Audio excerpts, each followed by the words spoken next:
Today on the Stay at Home Chef, I'm showing you how to make pumpkin chocolate chip scones. Scones are one of my favorites and they are so ridiculously easy to make. You're gonna start making them all the time.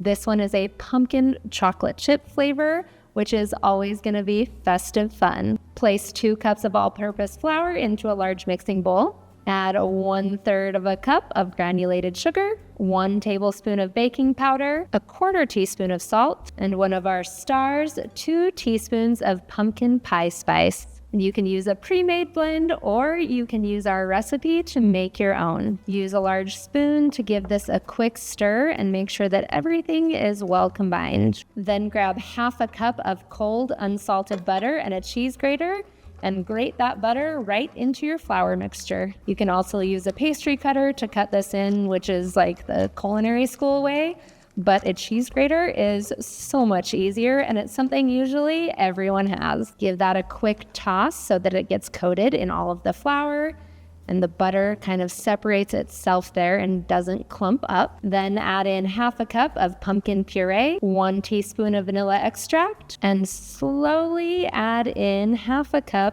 of heavy cream to form a dough. It should actually still be pretty crumbly, but when you squish it, you'll feel that it's wet.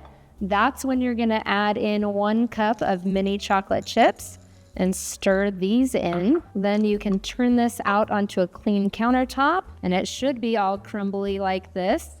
You're gonna form it into a dough ball and then gently flatten it into a 2-inch thick round disc. Then you can use a butter knife or a bench scraper to cut this into 8 even triangles and place those onto a parchment-lined baking sheet. Then this step isn't required, but if you want a shinier finish, you can brush the tops with a little bit of heavy cream.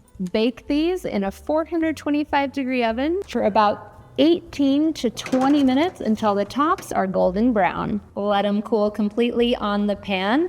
And then if you want, you can add a little glaze drizzle, but I like to serve them just as is. Let's give this a little try. Oh, so flaky.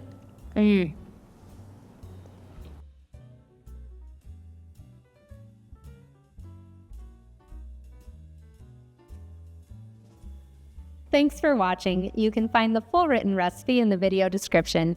Be sure to subscribe, like, and follow, and check out the rest of my videos where you can find hundreds of restaurant quality recipes you can easily make at home. We'll see you later.